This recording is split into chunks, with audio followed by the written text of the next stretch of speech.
This world will never be what I expected. And if I don't belong, who would have guessed it? I will not leave alone everything that I own to make you feel like it's not too late. It's never too late. Even if I say it'll be alright, still I hear you say you want to end your life. Now and again we try to just stay alive. Maybe we'll turn it around, 'cause it's not too late. It's never too late. That was, of course, a few verses from Never Too Late by the band 3 Days Grace, which I felt was a good place to start since this song is about battling with unaliving ideation. Hi everyone, and hello and welcome my beautiful friends. This is Sapphire, and I hope you are doing splendid. If not, that's what we're here to talk about today. I hope you are all doing well and will find the strength within to do well in the future. Life is precious, and life is worth living, even if it may be hard to see that in the dark times. There are always so many blessings we have in each of our lives to be grateful for, even in the dark times, if we just allow ourselves to see them. Of course, that may be easier said than done, especially if you have clinical depression and are in a very dark place. But those blessings that make life worth living are always there. Before I continue, please take a moment to like the video if you enjoy and appreciate this content. Comment down below your thoughts and feelings. Subscribe and turn on the bell if you appreciate this type of content and want to see more like it. And even donate if you feel called. Namaste. Thank you so much, everyone. Now, let's get back into it. Holding on. Why is everything so heavy? That is, of course, a line from Linkin Park's Heavy, featuring Kiara. What is the meaning of life? What's the point? Why hang on when things currently seem so hopeless, dark, and depressing, or the long-term outlook looks so dark and bleak, both in your own life and in the broader world around you, much of which is, in fact, utterly outside of your control? When life keeps throwing adversity after adversity, punch after punch at you, and the future looks so dire for humanity, let alone yourself in the long term, or maybe even in the short term, most of the people in this country are living paycheck to paycheck after all.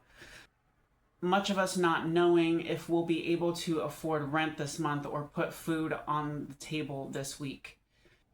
When you're trying to keep a roof over your heads and keep your bellies reasonably filled with how much everything costs, and also possibly keeping a depressed family member or loved one alive, when you barely want to be here yourself on this seeming open-air prison planet yourself, when it all just feels like too much, not in a lazy or entitled way, but in a burnout-inducing, soul-crushing way, like an elephant just laying on your chest, not necessarily in a physical sense, but in the form of a giant weight on your psyche.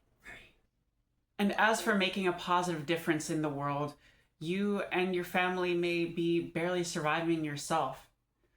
And sometimes you do try to make a difference, but what you're doing feels so small, pathetic, negligible, and maybe even pointless in the grand scheme of things. Not even like a drop in the ocean, but more like a clean water molecule of good intentions in an ocean of toxicity. You start to question why you even tried and started in the first place. Why you have been blessed with this seeming curse of empathy, of a kind and sympathetic heart in a world that mostly just does not seem to care. In a world where greed and apathy are, in fact, very lucrative if you are well positioned and have little to no empathy in the first place. Well, first off, set aside the big world problems that you can't control. Yes, you can very, very slightly influence things for the better by doing the right thing, making your voice and your vote heard, being conscious with your choices as a consumer, and overall making a positive difference in the world. But the ultimate outcome is up to the collective of your nation and or humanity as a whole, and utterly outside of your individual control. Just set those things aside for a moment. You are not Atlas. You are not cursed to bear the burden of the entire world on your shoulders. Nobody is. Grant me the serenity to accept the things I cannot change, the courage to change the things that I can, and the wisdom to know the difference, says the famous Serenity Prayer, or the pagan version, which comes in the form of an affirmation which is often stated as, I choose to accept the things that I cannot change, to change the things that I cannot accept, and I have the wisdom and clarity to know the difference. It does us no good to worry about those big picture things that are outside of our control for any extended period of time. Quote, when we are no longer able to change a situation, we are challenged to change ourselves. That's Viktor Frankl, the Austrian-born Holocaust survivor, psychiatrist, existential philosopher, and author. Get off social media, doom scrolling, or looking at the news other than perhaps a quick glance to stay informed. Get outside and go for a walk, hike, bike ride, jog, run, or swim, or hang out with your friends and family, or your fur, feathered, or scaly babies, or do something else that you enjoy that makes you happy, like playing a video game, watching a good movie or series that you enjoy, reading a good book, writing, drawing, creating art, maybe escaping into a good fantasy of your choosing or your own making, playing or creating music, or even just zoning out while listening to really good music that you enjoy. Also, of course, don't forget to drink plenty of water and eat healthy foods that are right for your body.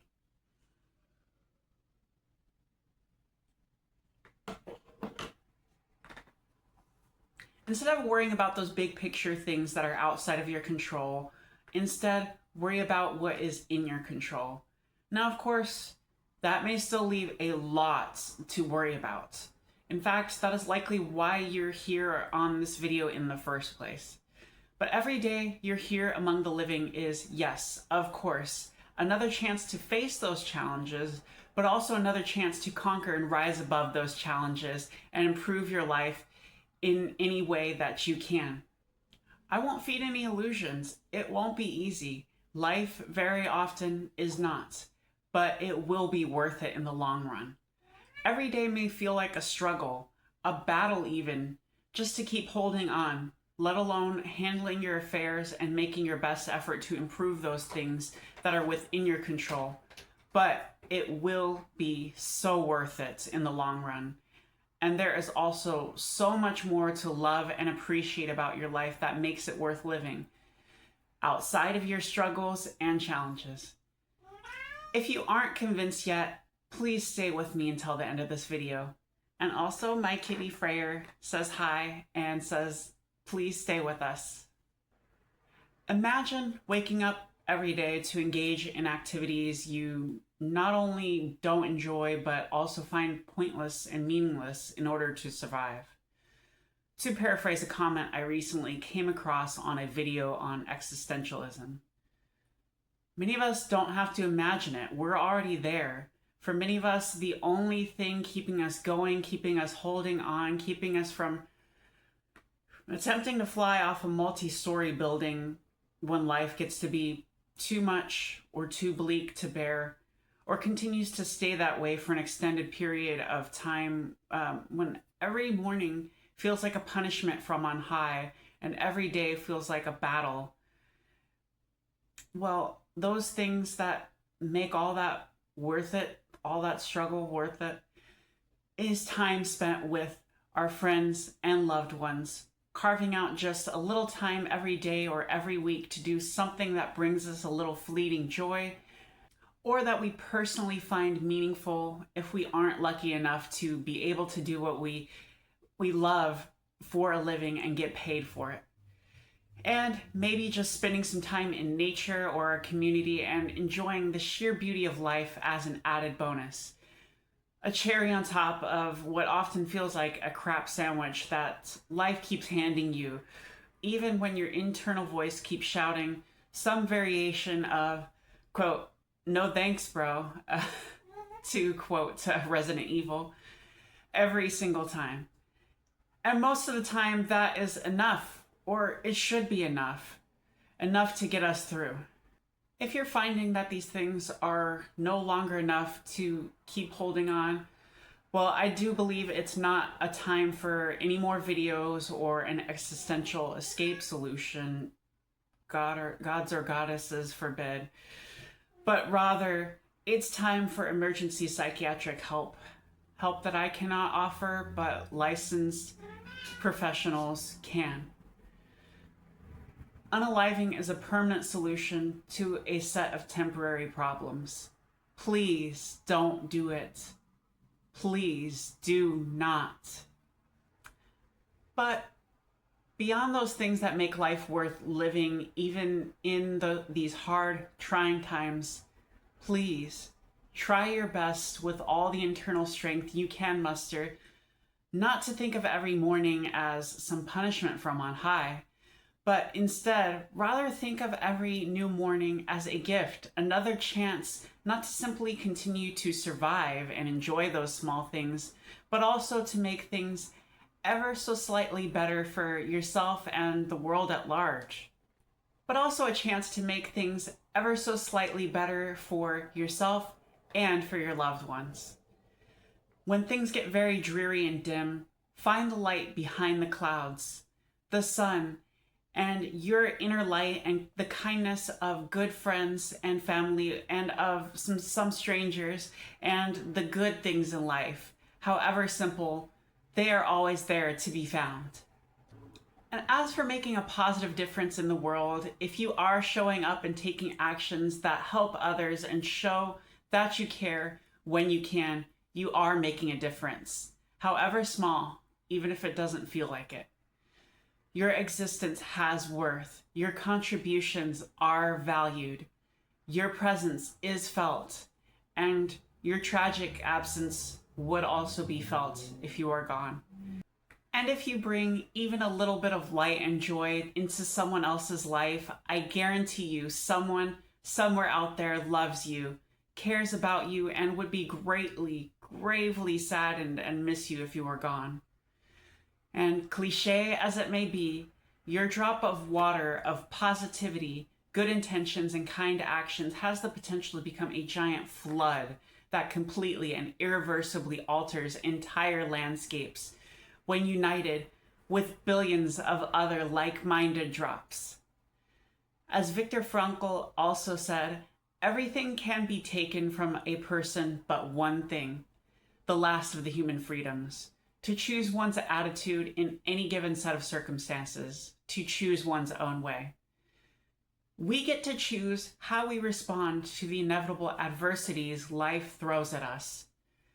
The choice is yours. Please choose wisely. However, if you are wondering about what the meaning of life is, that's probably one of the reasons why you're here in the first place on this video. I have an answer, not the answer, but an answer. First, there are two different types of meaning when we're talking about the meaning of life. The first is the meaning of life in general, the unspecified, generalized, spiritual, metaphysical, and cosmological meaning of life and existence. The second is the specific, personal meaning of your life, Spiritual people, religious people, and philosophers have pondered this first form of meaning for many thousands of years, and we have literally thousands of different beliefs, ideas, and theories as to what it is, including 42 if you're an avid sci-fi fan.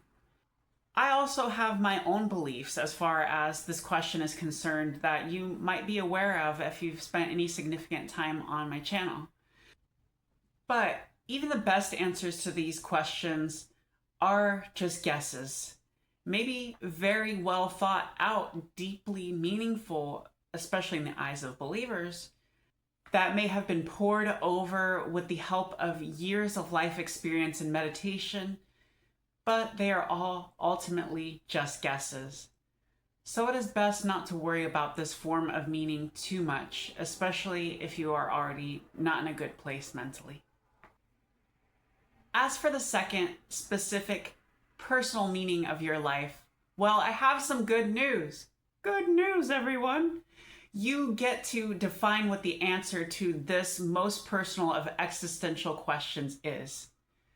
Quote, "We do not ask the meaning of life. Life asks us, what is the meaning of your life? And life demands our answer."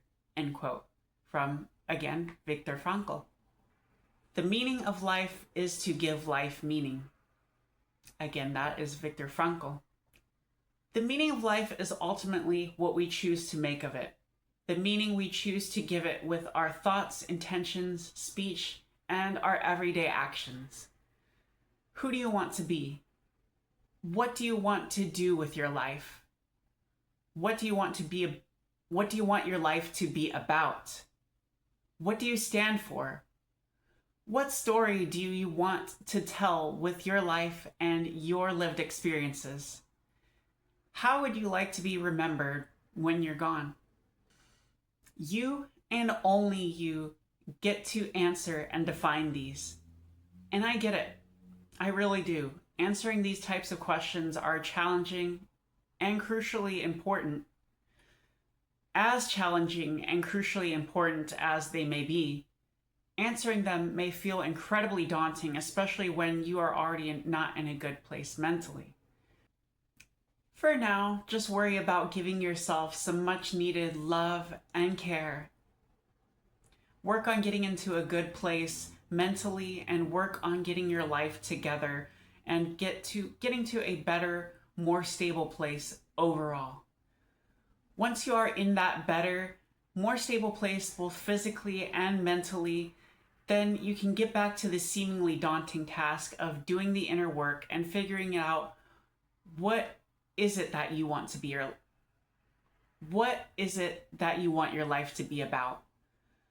What will the meaning of your life be? Take as much time as you need to figure it out, and don't be afraid to dream as big as your imagination allows.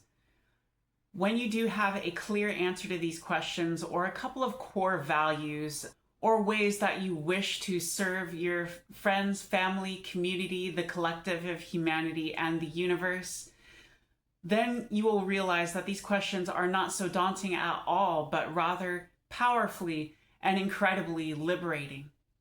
Once you've reached that point, the only thing that's truly daunting will be how you will turn your goals and dreams into reality. In fact, it may be a heavy lift, especially if you choose to dream big dreams, knowing that not even the sky is the limit. My advice to you is just to take it one step at a time, one day at a time. The journey of 1,000 miles starts with a single step. And Rome was not built in a single day. Neither will your dreams be built in a day, especially if they are huge, astronomical, and world-changing. It takes a lot of time, effort, and self-belief, but it will be worth it in the long run. As the German philosopher and writer Friedrich Nietzsche said, "He who has a strong enough why can bear almost any how." If you've made it this far in my video, first of all, thank you. Thank you so much for tuning in and watching this video thoroughly. Every view is greatly, greatly appreciated. But furthermore, you may have noticed that although I am a deeply spiritual person, I have barely even mentioned faith, religion, spirituality, or gods and goddesses in this entire video, and I certainly have not cited any of these as things that make life worth living or as reasons to hold on. Although they can help, although they can and do help the faithful in times of need from my experience. But from my experience, people, especially if they are in a very dark place and having very deep, depression spiral or something, they can sometimes look to their faith, their beliefs as an escape route. So it's not always a solution to your problems, for example. It can help you in times of need, yes, but it can be a slippery slope for some people. So there's a couple of very good reasons for that. The first is that I know some of my potential viewers are atheists and or agnostics, and not only do I respect their own individual journeys, I also respect their belief, or rather lack thereof. And I am of the firm belief that no, you don't need faith or spirituality or religion to make life worth living or to give you a reason to hold on. Again, having those in your life often does help the faithful, but it is not necessary. Besides, anyone and everyone, if they respect my existence and that those of people like me, like myself, are welcome here. The second reason why is that even for the faithful, our internal sense of faith sometimes fails us, and we lose sight of our beliefs and our deities in those really dark moments in life, or in those dark nights of the soul type of moments that sometimes come to test us in life. So we often need other more tangible things to make life worth living and to give us a reason to hold on. But even though when those moments do happen, we must not lose sight that these periods in our lives, yes, they do come, but they don't come to stay. They come and they eventually pass. Hold on, my friends. Hold on for one more day, and then another, and then another. You will get through this. This too shall pass. I won't promise that things will get better. I'm not that naive, and I don't like giving others false hope. But every day you wake up on top of the ground, on top of solid ground, instead of 6 feet beneath it, is more potential. Another chance to make things just a little bit better, and of course to also experience those beautiful little things, the beautiful small joys that make a world of difference, that make life worth living and allow you to keep going in spite of everything that may be working and going against you. When you face your fears and challenges, however overwhelming or oppressive they may feel, you can become stronger and better for having done so. Hold on, my friends. I'm rooting for you. You can go the distance. You got this. You can do it. I love you. I love you. You're beautiful, and you are doing amazing. Keep sharing your amazing sauce with the world. Be a light in the darkness in a world gone mad. No person is an island. We are each individuals, but we are interdependent. We need each of each other in the good times, and we need each other now more than ever. Your kind soul, your caring heart, and your contributions that come from this internal place of love and caring are needed now more than ever. Don't let your light go out. Let it shine. Namaste, everyone. Blessed be. Take care. Know that I love you. My love goes with you always, and take care. I'm rooting for you.